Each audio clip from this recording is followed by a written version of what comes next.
Well, hello everybody, and welcome to Weddings Done Right Radio, the how-to for the I Do. My name is Jody Harris, and I am the CEO of Fun at Sight and Sound Events.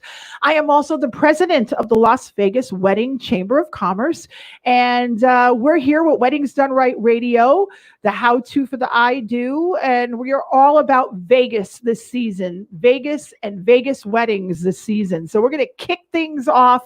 We're going to talk about the first thing you need to do when you get married in Vegas is you need to find the wedding chapel. So that is going to be the first thing we're going to talk about. And my special guest tonight is Lisa from Paradise Wedding Chapel, everybody. Hey, Lisa, how are you today? Hello. I'm doing great. How's it going? Very good.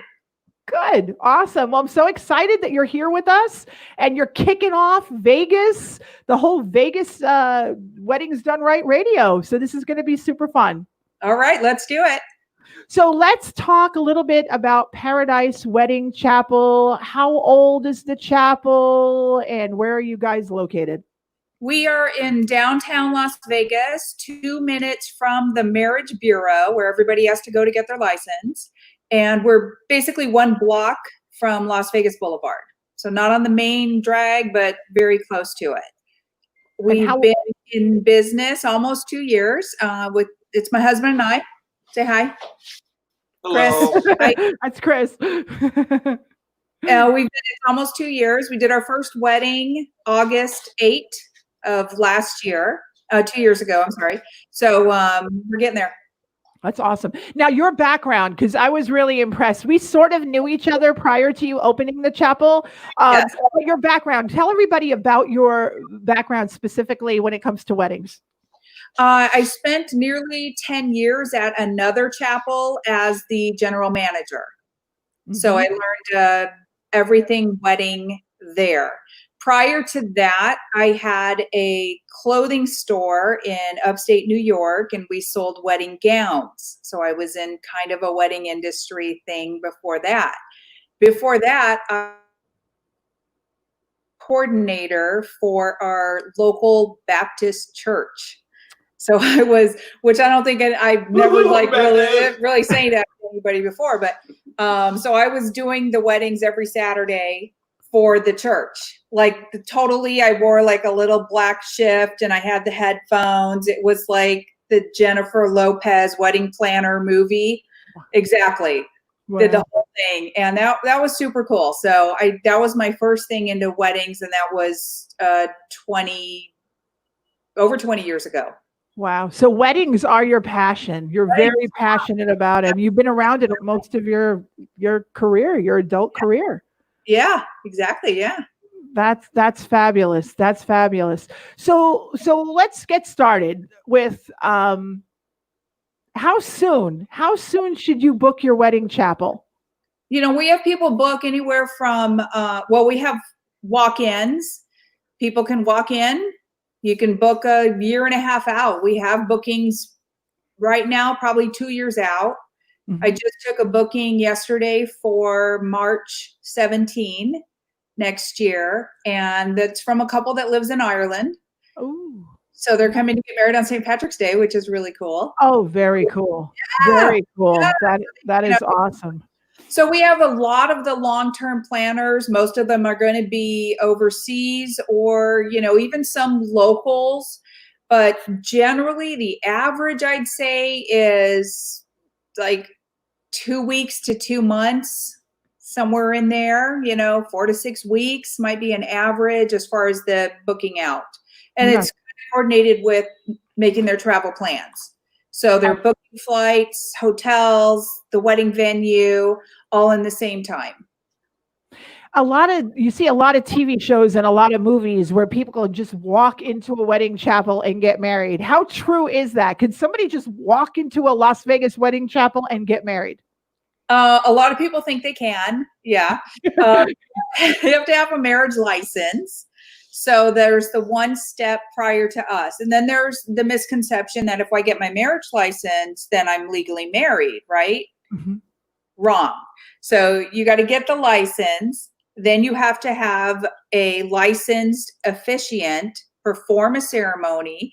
and sign your paperwork. So it is a 2-step process. And it is, the movies don't help us with trying to dispel these rumors because they keep perpetuating it. Every time you see somebody getting drunk and going to get married, that's another thing. You can't even get your marriage license if you're drunk. So that's correct. Yeah, they police that pretty good at the Marriage Bureau. I've actually had couples that have come in who had to go back 2 hours later to get their license because they weren't able to the first time. Wow. Yeah. Wow. Now that is something, because this is one of the commonly asked questions that you get at your place. So they just can't walk into the building. Obviously, we just talked about that. They can't walk into your building and say, hey, I want to get married. They could walk into your building and you would send them over to the marriage license bill. That is something they have to pick up in person. There's no ands, ifs, or buts. Exactly. Yeah. Nobody can get it for them. It doesn't matter who you are. You still have to show up there in person with your soon-to-be spouse. So both of you have to show up with valid photo ID to get that license. There's no way around that. We've had people show up with their license from Arizona thinking they can use that. Well, you can't. You have to get the license from the state you live in. And if you get your license from Carson City, the license you get married in. No, they have to get the marriage license of Nevada to get married in Nevada, not a Arizona. Yeah, out of state. Got right. it. It doesn't matter where you live, just as long as it's the state you marry in is where you get the license. Got it. Yeah, no, that makes total sense. And one of the reasons, again, we talked about this, and we're we know the clerk very well. The reason is they don't want, like you said, drunk people, because they got to see that you're sober, that you're of solid sober mind, that you love this person, and B, that you're not being forced to get married against your will. That's another thing as to why you have to meet face to face to get a marriage license. Yes, exactly. So all these rumors about, well, I hired a wedding planner and she's going to get it for me is not true. I mean, you just can't do it. Right. Another common question that you get asked a lot is in regards to a blood test. Can you kind of explain, is there a blood test requirement to get married here in Las Vegas? There's no blood test requirement. I think that was something that back in the day, I mean, it's not like older people would ask that, or people who listening to their grandma might say, hey, you need to get a blood test. But I just had the question probably 2 days ago. Somebody just asked me, do we need to get blood tests? Which is really funny. Yeah. But no blood test required. There's no waiting period, which is one of the reasons why Las Vegas is the wedding capital of the world, because there is no waiting period. A lot of states still have a 2-day, 3-day, 1 week, I don't even know, waiting period between obtaining the marriage license and actually getting married. So, a lot of states still have that, and we don't, which is the advantage. California, I'm not even sure. California used to recently have a waiting period of like 3 days. So you could leave California, come here, get your license, get married, go back home all in the same day. So it's, it helps us. Sure. Being our title wedding capital of the world. Absolutely. And dress codes. People are always worried about dress codes. Is there a dress code? Do you have to have a white dress? Do you have to have a tuxedo to get married? Our only dress code is that you can't be naked. We're just not but you can wear a towel. No, I'm only kidding. We try to keep it at PG-13 around here. Exactly.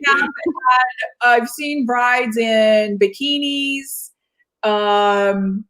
or very skimpy clothes that look like lingerie, but as long as you have something on, we have shorts, tank tops, flip flops. We had bare feet are fine. Couple of hippies got married bare feet because they're hippies and that's what they want to do. They want to be bare feet. That's fine. But you got to be wearing something. You got to be covering the parts. This is the tux, but we've gotten everything from the tux and gown to bare feet, tank top, denim shorts, That's awesome. That's awesome, though. Only in Vegas can you get married. Have you ever married anybody like in costume? Like, has anybody worn like an Elvis and a showgirl outfit? Or Yes, we get the Elvis. Elvis in Maryland is common. We'll get Elvis in Maryland.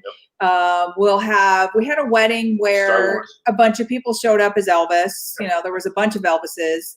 And yeah, Star Wars. Yeah, especially May 4th. That always May 4th weddings are always May the 4th be with you. Yeah. June the 4th be with us. Yeah. So it's we get all of it. Costumes, dressed up, not dressed up. Yeah. It's pretty much just a mixed bag of everything.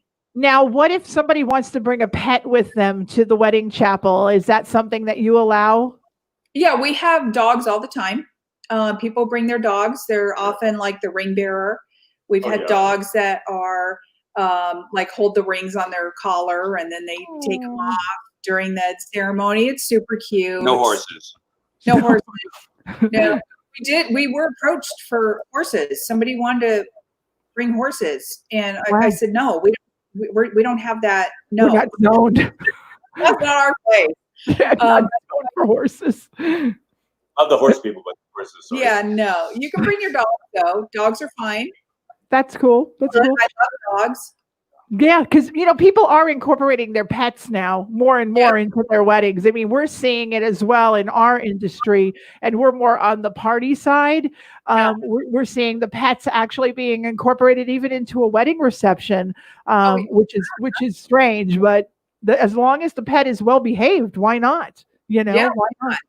And the facility obviously allows it. That's a big thing. You just don't want to.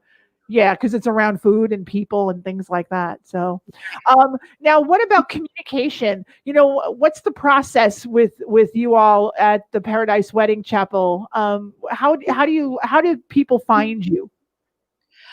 Usually Google, Yelp. Those are probably the two biggest. And we get a lot of email inquiries, phone calls, either way, but mostly they just find us online.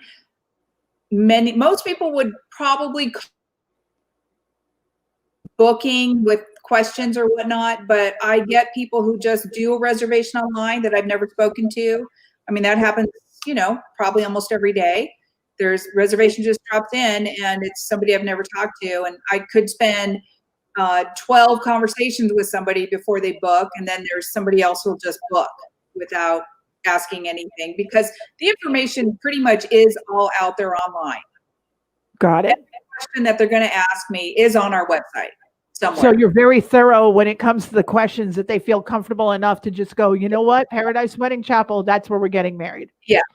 Yes. That's awesome. That's awesome. And your social media, you guys are big on social media. You do a lot. So does that play an important role when it comes to people finding you? I think so, because people who get married are going to post their stuff on Facebook and usually tag us or vice versa. So it does definitely get out there. It does definitely help. I mean, the social media is very powerful. We try to stay on top of it, and it could facilitate actually a full-time position just trying to keep up on that, and then doing most of that myself. So, we're working on it. It is. Yeah, no, especially I know that feeling. I feel your pain because I'm doing the same thing with the social media. So tell me a little bit do you do virtual? Have you given virtual tours yet? I know a lot of people now that we're kind of living in a virtual world, since, what's been happening the last few months. Has anybody reached out to you virtually? No, not for like virtual tours, because we do pretty much have all of our photos online, so you can see every room, every area of the chapel and everything. So it's all there. So I really haven't seen a need for that. Nobody's really requested it. And we're going to show Lisa real quick a little bit of the virtual. We're going to show them some of the pictures. So right now, this is the outside of your wedding chapel. Yes. Very pretty. Very pretty. And kind of explain what we're looking at now. Can you see this? This is the chapel. So that's the seating for the chapel. That's a candle ceremony. This is where the weddings take place. And we also have the garden gazebo, so you can do it outside. Beautiful. With the lights on at night is really pretty. That's our signature wall, this love. And this is in the living room. It's the fireplace in the living room. Beautiful. And photography comes with the services, obviously. Yes. Yes. Chris is our master photographer. Chris, shout out to Chris. And this is your party room. You actually have a reception room for people, which I love. Yes. So kind of explain the premise and why you guys decided to do a party room and a reception room. Because the chapel that I worked for previously, that was one thing that we were asked every single day. Can you do receptions here on site? It's very advantageous for people to not have to gather everybody in one place and move them to another place. So it's just the ease of going out the door of the chapel and going, walk a few feet and you go into the banquet room. It's so much easier for everybody. Plus, when the wedding itself is done, we excuse the guests. The guests can go into the banquet room. If they have a bartender and he's in there, they can already start their party while the bride and groom finish up with their photo session, and then they can make their grand entrance. So it's just it's just so much easier. Yeah. Everybody loves it. It's having it there. It's awesome. We get like 5-6 generations. I hear him. I love it. We should have mic'd him too. But how big is that party room? How many can you hold in the party room? Inside the room up to 35, but then we have outside a covered area right in front, and we have additional tables and chairs. So we've had as many as like 75 people. Nice. With some inside, some outside.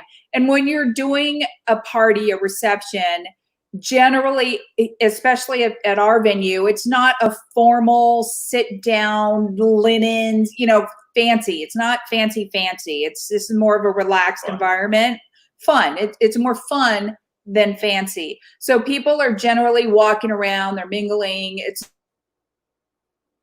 inside, or you're seated outside that you're not going to see each other because people all just come in and out and walk around. So it's a nice, more of a party environment. Got it. So it's kind of like just something really nice, like after the ceremony, like a 2-hour kind of thing, like a 2-hour deal, or do you go longer? Just depends. Yeah. You can do any length of time. We had somebody book it for 5 hours one time. Wow. And we had a lot of out-of-towners that came in, and so that was their opportunity to spend time with everybody at one location. Nice. So for them, it was really helpful that they could have the room for 5 hours. It was great. That was a group of like 75. It was a huge group. So what we can do in that instance, we had all of the tables and chairs out in the front of the room, and then the inside was for food, bar, and DJ. Nice. Or whatever. So that's how we had that set up, which was great. It's a great little mix of inside outside. I love the fact that somebody can get married at the Paradise Wedding Chapel and then even have just cake and champagne and take pictures with everybody. There's some place that you guys can hang out in, and then decide later, what, we'll hook up later on. We're going to go see a show, or, it's great that they can keep it all there, because a lot of things that I see, and you see it too, is, well, we're going to the chapel. Well, where are we going to go meet next? I don't know. Where do you want to go? Want Taco Bell? I don't know. Should we go to it's crazy. So it's nice that you have that there, for that. For like a budget deal, we have just a simple 1-hour cake reception. So if you don't want to do a full sit down dinner, or it's in the middle of the afternoon and you're going to do dinner at 7 or 8 o'clock, so we have just a cake reception. So for as little as $300, you can do your whole, have a little tiny little party in the room for an hour with the cake, and then go about the rest of your day. Love it. No, that's awesome. That is so fun. That is so fun. What about floral? Is that something that people come to you with their own floral, or do you provide floral? How does the floral aspect work?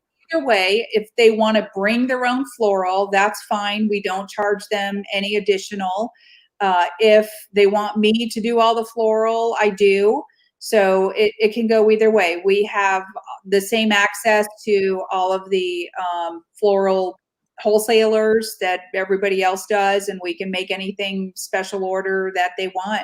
We can do table pieces or all the bouquets, boutonnieres, really whatever they need. And that's something though that they would need to let you know in advance, because unless do you keep like and I've been to your place, so maybe, but do you keep a freezer where you'll always have like one bouquet just in case somebody walks in and needs it, or? We always have a couple bouquets on site, and we do have ability to really, I mean, if I just knew the day before, I can put together floral, and we prefer 2 weeks notice. Of course. If they have specific needs about specific types of flowers, those do need to be special ordered through wholesale. But if they are not really picky about it, then just say, hey, I would like a really nice full white bouquet. I had one of those a few days ago. The bride wanted a nice full white bouquet. She wasn't picky about what they were. So I was able to go to wholesale and just pick out a bunch of different white flowers, make her a nice big white full bouquet, and she was just happy. Oh, she was so happy. Oh, that's nice. Yeah. That's so that's we do that last minute, as long as it's at least the day before, because the wholesale opens very early, like 6 a.m. or something. So we can always go in there on our way in, put together a bouquet. Love it. Yeah. Love it. No, that's so cool. And I really, what about video? So you guys offer video and photo. I know Chris talked about taking the photos, but Yes. Videography as well, correct? Yes, we do the videos, photos and videos. That's awesome. And you have different, obviously, packages, different levels that they can purchase. Yes. Do you do, I know I asked you a question about streaming, but do you stream ceremonies? I know sometimes people, like, especially nowadays with with family, maybe all of them not being able to travel. Is that something that you guys are offering right now with streaming the ceremony? We have a live stream right on our website. So you can just go click on there. There's no login or password. You just go right on there and you can watch somebody's wedding. That's nice. That's pretty cool. That's big now. That's huge now, in the world that we're living in at this moment. Yes. Yes. If your grandmother can't fly to Vegas, they can actually see you get married. And if anybody wants to Facebook Live while they're in there, we allow that. Not a problem at all. So if they, in addition to the live stream, if they want to do a Facebook Live or anything like that, that's fine too. That's great. And you allow people, I mean, do you have a policy in regards to their personal cell phones, like not taking pictures during a ceremony? Because I remember hearing a story of a wedding chapel, and this is crazy, and you're going to shake your head and you're going to be like, I can't believe this. But there was a story about a Las Vegas wedding chapel that made people drop their cell phones in a basket. Now, this is a hotel. They made people drop their phones in a basket, and they got their phones back after the ceremony. Wow. Is that crazy? I told you, it's crazy. That is pretty crazy. A couple of them do that. Pat was telling me. My husband. It is an industry standard to not allow photography in the chapels, and that's because wedding chapels are trying to sell their photography. So it isn't an industry standard. We do have options available for people if they really want their guests to take photos. Got it. I prefer guests not taking photos in the chapel, because the photos that we take, all we're going to see in the audience are people with phones in front of their face or cameras. So it's a better professional photo if the guests don't have a phone in front of their face. So we prefer that. And once I explain that to brides and grooms, they are more concerned about the photos than, Aunt Millie being able to use her phone to take some not very good quality photos. Agreed. Although the iPhone photos now are amazing, but they're not going to be as good as the professional photographer's photos. Absolutely. And are you finding that a lot of your brides want to unplug? That seems to be a trend with Yeah. wedding ceremonies. Even before you mentioned this, are your clients requesting that their guests unplug, like not take any photos of the ceremony? The brides, nobody's really made a big thing about it either way. So I think once we kind of go over it and I go over the pros and cons of it, then they understand that, oh yeah, definitely. I don't want that. I don't want that. Because people are more focused on what they're able to catch on their cell phone instead of just paying attention. Exactly. And that's the world we live in now. I mean, everybody's looking down. The whole world just looks down. Yeah, exactly. I mean, I've been to concerts where somebody in front of me has their phone up and I have to go, try to dodge it to see the show. It's nothing more irritating. Yeah, it's terrible. Yeah, absolutely. Absolutely. And how many does your chapel hold? I mean, I know we have the outside element, but indoors, what are we looking at as far as like guest counts? 60, up to 60. Great. Yeah. That's awesome. That's awesome. It's beautiful in there. You really did an amazing job with the building. And you basically took this building from scratch, right? And built it to what you wanted. Kind of, yeah. We had some limitations and whatnot, but it was just the chapel room itself used to be 2 rooms and now it's 1. So it's, colors, everything like that. We picked everything out. Dressing room, correct? You still have a bride's room? Yes, we have the bridal suite and there's 2 bathrooms in there, which is great. I made one of them basically just the ladies' room, and then the other bathroom is for everybody else, including ladies, but one specific ladies' room, which is right next to the bridal suite. So that's kind of nice. Nice. Great. Anything else you want to mention about the chapel that we didn't talk about? Anything you want to touch base on? Anything that we left out for our viewers? We covered everything. And so let me ask you this. What's that one piece of advice that you can give to a couple watching this right now, watching you, about getting married in Las Vegas, about working with you guys? What's that one piece of advice you would give to somebody watching right now? The best thing would be, if in choosing a chapel, is read the reviews. That's probably the number one, is read the reviews and educate yourself so you know what you're getting into. Ask all the questions. If it's anything that is unclear, ask for clarification. We want to make sure that everybody that comes in has a full expectation of what is going to happen, a full understanding of what they're doing and what our process is. We have all the information out there, and if anybody needs any,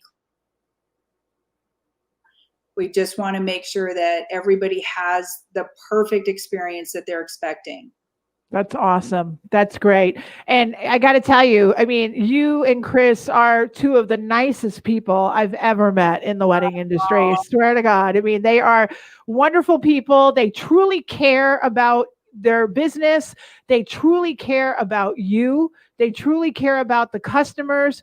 They care about everybody. Look at them. How many years have you guys been married? We just celebrated 30 years. Wow. Oh, here's a nice little tidbit. Our anniversary, May 20, 520. That's also our address, 520. Woo-hoo. Oh, wow. That's the coolest. That is the coolest. Is that why you picked that building? No, I'm kidding. No, but it was like a cool little afterthought. We're sitting there one day and it was like, oh my God, our address is 520. It's our anniversary. It was amazing. That's great. We're going to post all your information, but if you want to give your website out right now, you certainly can, but I'm going to post everything, your social media and your website, but give it to the people that might be watching right now.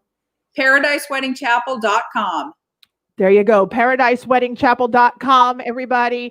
So again, if you're thinking about getting married in Vegas, definitely call Lisa, Chris. They'll take very good care of you. Paradise Wedding Chapel. They're big on social media too. If you do the Instagram thing, you'll see their images. They're great. And mention the show. If you saw Lisa and Chris and you're getting married there, or you want more information, tell them you saw them on Weddings Done Right. Tell them you saw them, and they'll take really good care of you. So everybody, you have a great one. Thank you so much. Keep watching Weddings Done Right Radio, the how-to for the I do. Subscribe to our channel on YouTube. You'll get notified every time we drop a new episode, and we will see you guys real soon. Thanks, everybody. Thanks, Judy. Thank you. Bye, everybody.